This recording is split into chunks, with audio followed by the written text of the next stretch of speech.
For me, the shock of giving birth for the first time involved more than just the all-encompassing pain and embarrassment of being on display for a room full of acne-ridden medical students, because I gave birth to a boy. Me, a son.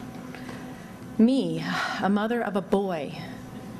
The idea was absolutely foreign to me. Weren't babies supposed to be girls? Wasn't I destined to bear only precious little female babies?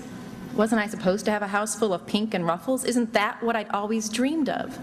What I'd grown up with as the middle daughter out of 3 girls? A son. Not surprisingly, this was the overall response of most of my family and friends that were waiting in the room that day. The reactions were something along the lines of, "Congratulations, is Tracey okay? And the baby? Wait, did you say a boy?"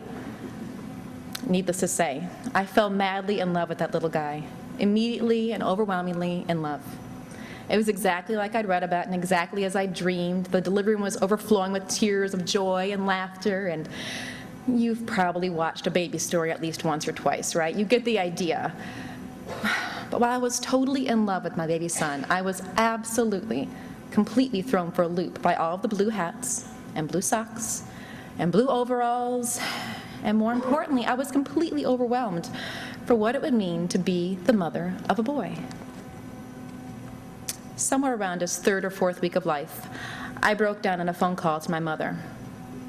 Through snot and tears and that gaspy, choky cry, I apologized to her for all the times I'd been aloof as a teenager, for all the indignant sighs and eye rolling I threw at her when all she wanted was to spend more time with her baby.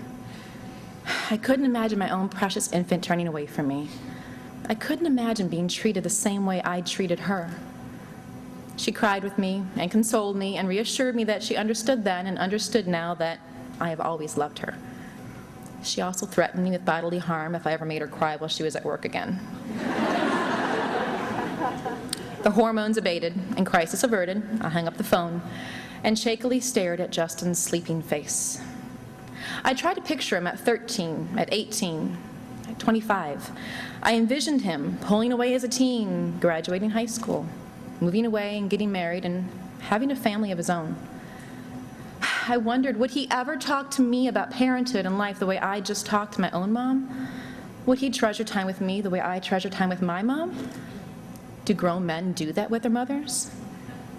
My own father's mother passed away when he was very young.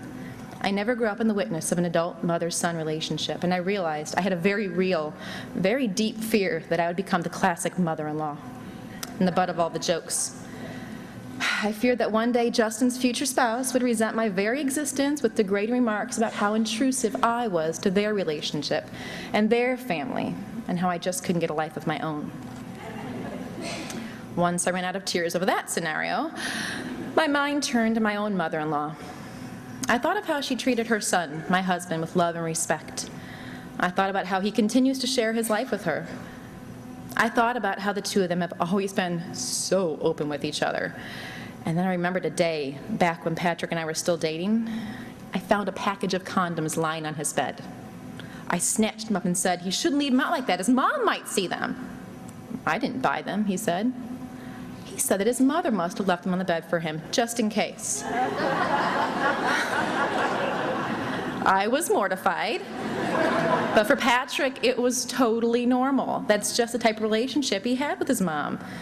It's the type of relationship they continue to have. Open, loving, trusting, and able to talk to each other about anything, just like me and my mom.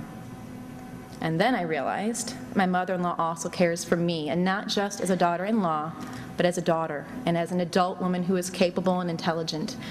My choices aren't always the same as hers, and our relationship did not have decades of history to build upon, like my own mom did. But my mother-in-law has never made me feel anything but the same love and respect that my own mom has always showered upon me.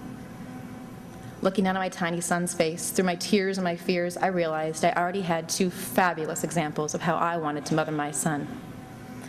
And suddenly, a life full of trucks and trains and dirt and camouflage and sticky little boy kisses was a dream come true.